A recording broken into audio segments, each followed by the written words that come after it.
Hey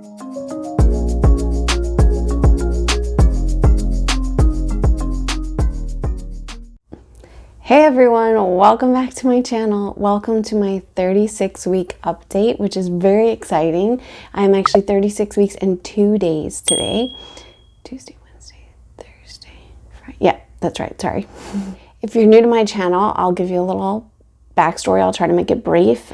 I have 4 kids. Their ages are 4, 3, 2, and 1. So this is baby number 5 for us, and my first 2 were vaginal deliveries, and they came before 37 weeks when my water broke spontaneously.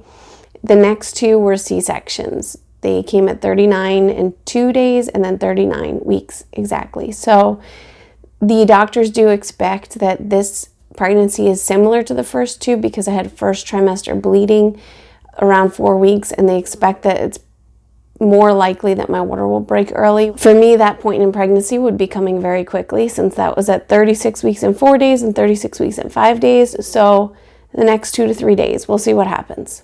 Also, if you haven't been following along, my goal for this pregnancy has been to try for a v-bac. That was my #1 goal. I was told from the beginning of this pregnancy that that would be a possibility. And as you'll see, I'll update you on what happened with the doctor. That's not going to happen, most likely. So a couple days ago, I went for an ultrasound and a doctor appointment, and I have not been in to see an OBGYN for several months because of trying to get things transferred with different doctors and stuff, and people haven't been calling me back, and some people have not been very reliable, and trying to get records transferred over has been a huge mess. I had a consultation in the beginning of this pregnancy and an appointment, and then that was it, and they dropped the ball on me. I had so much going on, trying to making phone calls and people not responding. So it's a very long story, but I have not been able to get into an OBGYN until recently, this past Tuesday, 2 days ago. So I'll fill you in on that. But at the ultrasound, they found that they were measuring the fluid, and I guess what they do is there are 4 quadrants or something that they measure, and then they take the totals, and overall my fluid was a little high, which could cause a lot of problems, I guess, if it's too high, but it wasn't. It was borderline. One thing that could do is it could make it easier for the baby to flip, which would only be an issue if I was having a v-bac. One thing that a doctor mentioned to me at my ultrasound was she was saying that the high fluid levels could be an indication of gestational diabetes, which I was never checked for.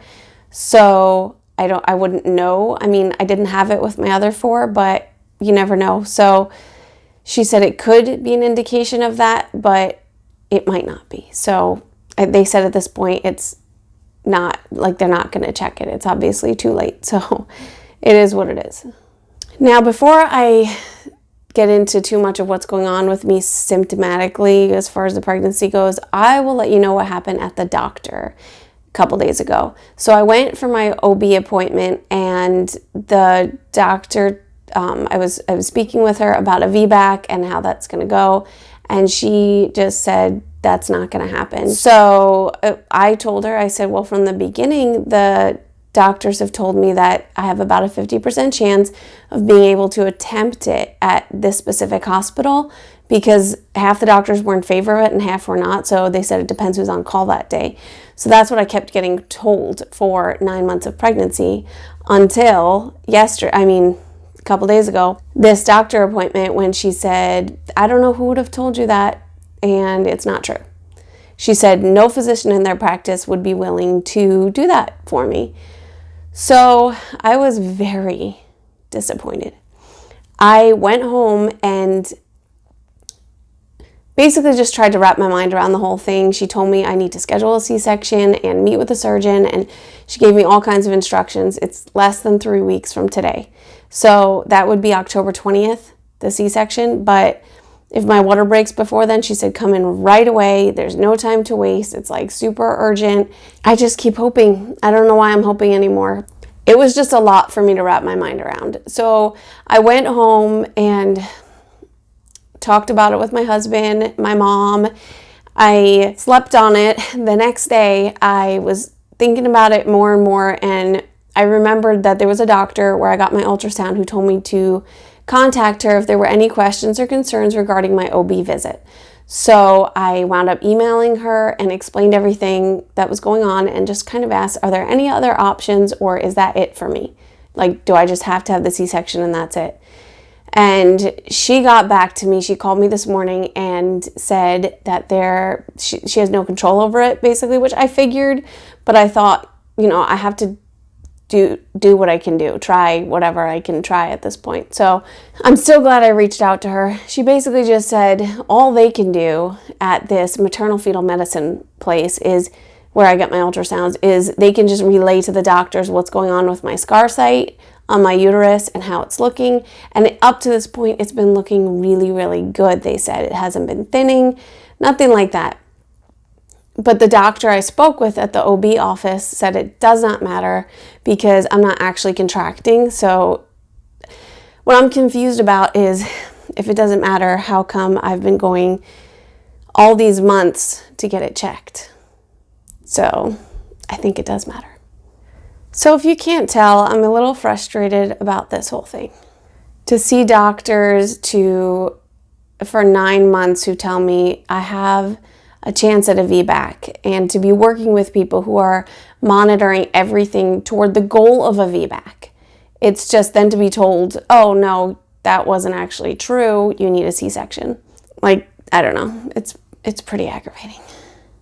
Also, at this hospital, as in many hospitals right now, I have to be tested for COVID, and that's not something I'm looking forward to. If any of you have been tested, you can let me know in the comments what it was like. And I know every place is different. And so I even asked the nurse or whoever I was speaking with over the phone what it's like to be tested, or if she knew anything about their specific testing procedures, because I told her I don't want to sound like a baby, but I am a little bit afraid. And I know being tested, like compared to actually being sick, or compared to actually having it, or compared to the major surgery I'm going in for, is like nothing. But when I was tested the beginning of this year for influenza. I had influenza B, and that Q-tip went so far up, it felt like they were scratching the back of my eyeballs, and I don't want to ever go through that again. So, I mean, I'll be getting an IV, a spinal block, and, you know, cut open. So it sounds so dumb to be complaining about this Q-tip, but I guess I just want to be prepared. Also, I think it's pretty standard everywhere, and it's going to be like this at the hospital I go to. I can't have any visitors, and actually, because things are kind of different in that they would actually discharge me earlier after surgery if I was okay to go. I doubt I would be. My first C-section I had complications. My second I had complications. So I doubt I would be ready to go, but they said if I was able to walk, use the bathroom and everything, after 24 hours, they could discharge me, which I thought was, and as long as the baby's healthy, of course. I thought that was pretty interesting. That's one of the things that's different right now, but also obviously not having visitors, that's kind of a big deal to me, even though like it's fine, but like I loved having visitors at the hospital when I would have a baby. I am very thankful that Aaron is able to be there, my husband. He will have to go to work, probably, depending when the baby comes. But as long as he can be there, or he's able to be there, he's able to come back and forth. I asked them. That's like a huge relief that he could do that. And now, as far as how I'm feeling, it's basically the same. I've been having heartburn. Heartburn is the worst. It's so bad. I would like probably describe that as my worst symptom right now. Nausea has come back. I have gotten morning sickness again, but it's not as bad, and I can control it pretty well. As long as I remember to eat and don't like drink a ton of water first thing in the morning, I'm able to control everything pretty well. But the heartburn, not as well. I mean, I take Tums. I usually take about 6 of them a day, like 2 in the afternoon and 4 at night. Usually, not every single day. Sometimes I'll skip the afternoon dose, but it's pretty bad. And I have to, throughout the night, get up every at least 2 hours. Last night was like 11:40 something. So around midnight, then 2 o'clock, I think, on the dot, and then like probably a few minutes after 4, and then around 6. So it's usually every 2 hours that I have to get up, use the bathroom, sit up for a while.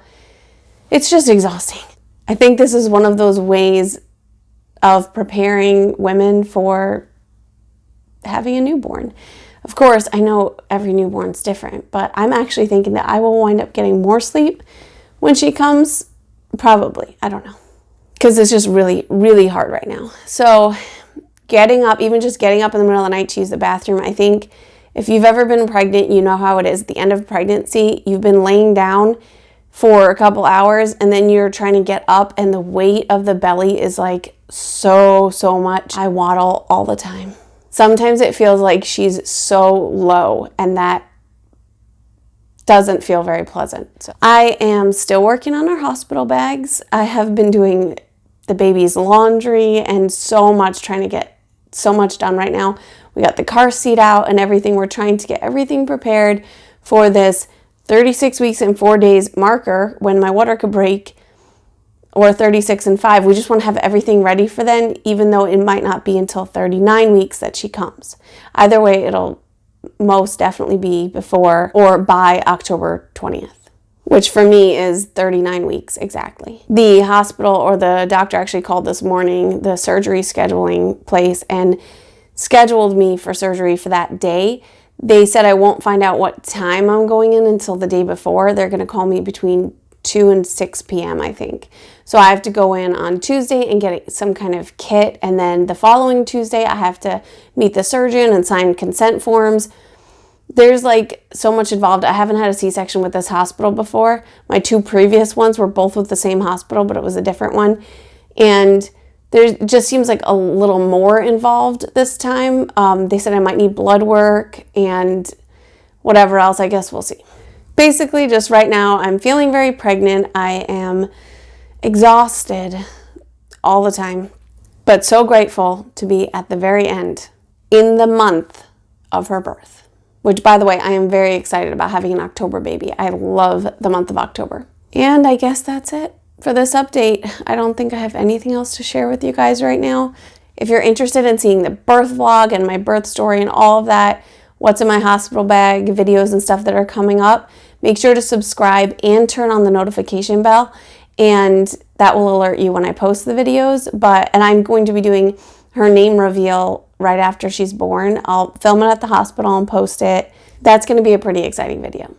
So stay tuned for that and more baby content and whatever else I have going on in my life right now. And actually today I'm going to give you guys a belly shot because I keep forgetting to do that in every update. And so finally, this might even be the last update. I guess we'll see.